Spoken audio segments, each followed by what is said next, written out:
Hey guys, this is Lance from CinematiGalaxy here again, and now I'm going to be talking about the movie Drive, which stars Ryan Gosling, Carey Mulligan, Albert Brooks, and some other actors here and there. It's directed by Nicholas Winding Refn, a director who I haven't seen any of his other films. I've heard so much about this movie. I've heard that it's such an expertly directed movie. I've heard words such as masterpiece, and I've heard the performances were also great. A lot of people feel that this movie was snubbed at the Oscars. It only got nominated for one category, and I think it was sound mixing. But people feel like this movie was snubbed in all kinds of categories, you know. I feel like Nicholas Winding Refn was snubbed, Drive was snubbed for Best Picture, Ryan Gosling was snubbed, and just the list goes on. This movie has been hyped almost to the maximum by, you know, film buffs everywhere. They have been hyping this movie like almost like the coming of Christ. You know, so I'm actually a person, I'm very wary going into films.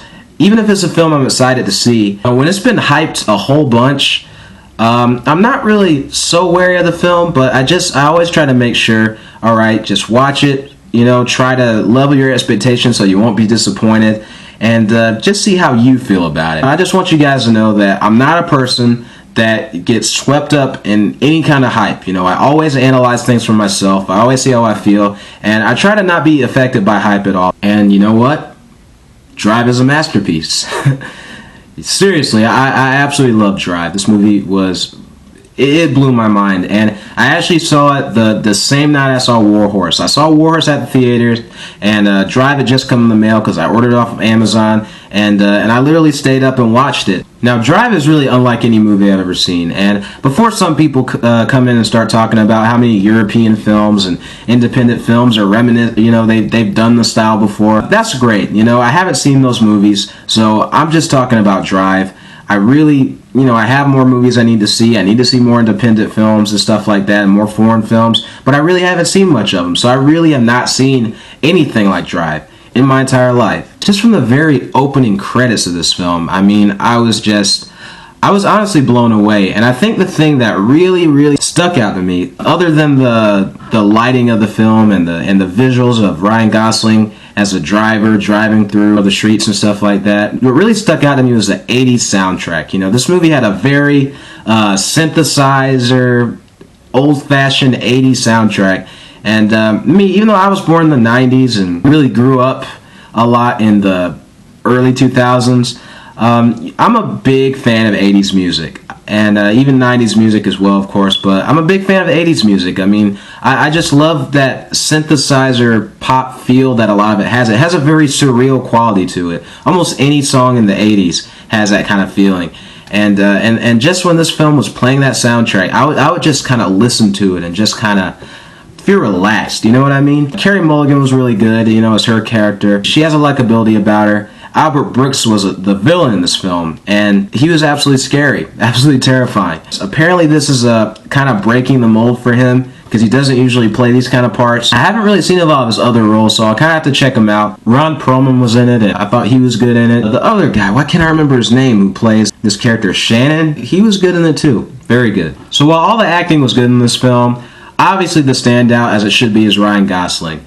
And I'll be honest, the only movie I've seen of this guy's is Remember the Titans. And every time I've seen trailers or clips of a new movie with him out, I look at it and say, that guy was in Remember the Titans. I really grew up loving Remember the Titans, and I liked him in it.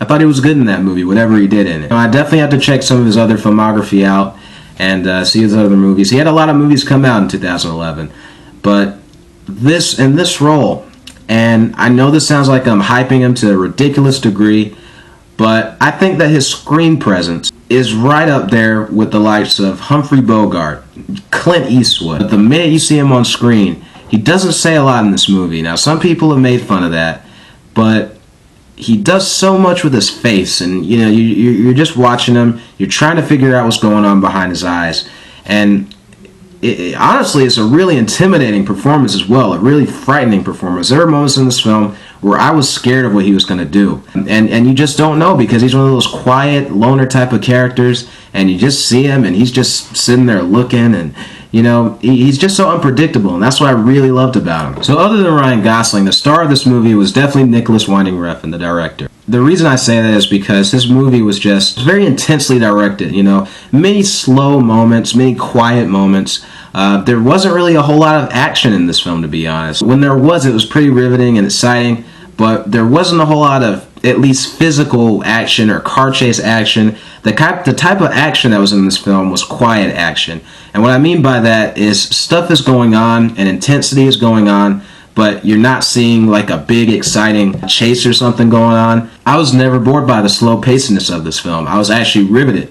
And to be honest, I think this is going back to Ryan Gosling, what I really liked about his character, the driver, I love the mystery behind him, and I love it. Again, it's very much reminiscent of Clint Eastwood from the Dollars trilogy, The Man with No Name. And what I really liked about him was that from the stuff that goes on in this movie, from the stuff we see him do, from the way he reacts to things around him, I kind of start putting together in my head the type of past this guy has had. You know, what happened in his life to make him the way he is. This is really a masterfully directed film, but I am going to say that it's not for everybody. Not everybody is going to enjoy this movie. You know, some people that I know, they said that they did not like Drive, that it was just not their type of movie, and I can completely understand that, because this isn't a movie for everyone.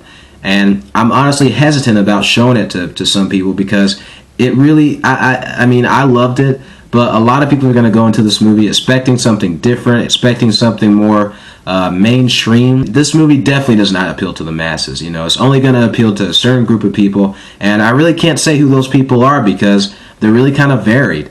I mean, I wouldn't have thought I was the type of person who would have enjoyed this movie like I did, but I really love Drive. In fact, I love Drive so much that I'm going to give it an A+. And I can't really decide where it ranks among movies, which I don't really rank movies a lot anyway. I just know I have movies I loved and movies I liked, and just here and there. But Drive is one of those movies. Again, I really loved it. 2011 was a great year for films, and it just seems like every movie I've seen this year hasn't disappointed me. You know, they're all so good. The ones that I really wanted to see, and you know, War Horse, and I'm going to be reviewing 50-50. So Drive is just another great movie in 2011. That was a really good year for movies. So overall, guys, let me know. Most of you have probably seen Drive. Did you like it or love it? Were you disappointed by it? How'd you feel about this film? Just let me know in the comments. Also, if you've seen Ryan Gosling films, let me know what your favorite performance by his is. I've only seen Remember the Titans and Drive, so obviously I'm going to say Drive. But anyway, guys, take care. Hope you enjoyed this review. Anyway, this is Lance from CinematiGalaxy, signing off.